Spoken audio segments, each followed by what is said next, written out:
C.S. Lewis talked about mere Christianity as this way of thinking about Christianity that was sort of boiled to its essentials. So I think with the church, to go back to something we were talking about earlier, we're so tempted to grandiosity.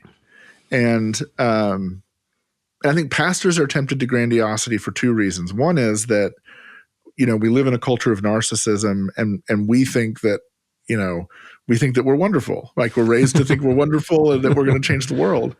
So I think that's one reason that they do that. But the other reason that I think pastors are tempted to grandiosity is because they're really, really worried that people aren't going to come. And when they do come, that they're not going to stick around. Mm-hmm. So we got to promise them a lot. Mm-hmm. And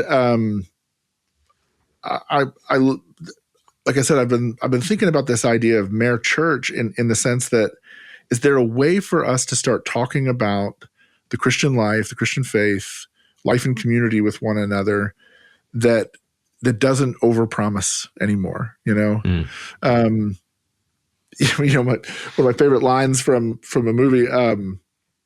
There's this scene in Midnight in Paris where the main character Gil, he's been traveling back in time to the 1920s in Paris and partying with all these different people, and it's he's had this kind of, he's been kind of addicted to nostalgia and thinking that, man, it would be so much better if I was in this moment. And then at one point, he and one of these characters from the 20s go back in time to the Belle Epoque, like 30 years earlier, the 1890s or whatever. And she's just swept up in it in that moment.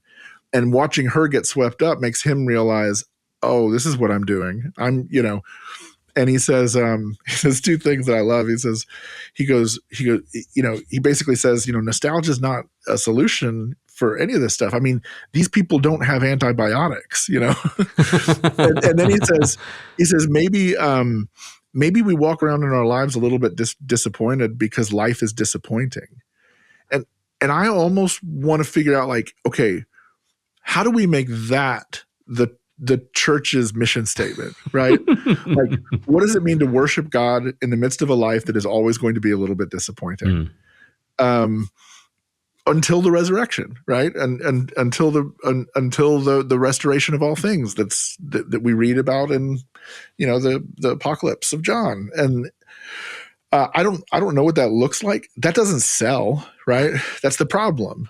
But it's the truth. And so maybe it would sell, or maybe it would be effective, because at the end of the day, I do think people want something that's true. And I think they're tired of being oversold. They're being oversold. Yeah.